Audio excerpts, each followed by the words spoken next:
talagang ano yan, kasi yan yung mga matatalino, yan yung pwedeng gawing mga leader sa political ng kabila. Pagka labor naman, pwede rin naman, kasi ang mga laborers kasi disiplinado yan eh.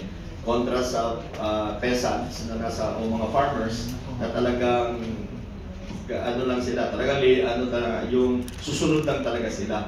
So it is in the white area that recruitment happens, then logistical build-up, and terrorism financing.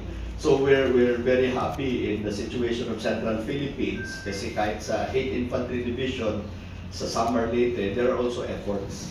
But again, when you have a dwindling downtrend of red, the white, kasi although separate but distinct relationship, sila ang cause of reinforcing each other yan.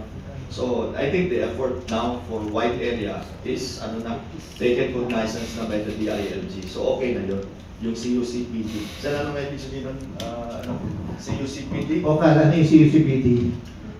Urban Capacitating urban communities for peace and development.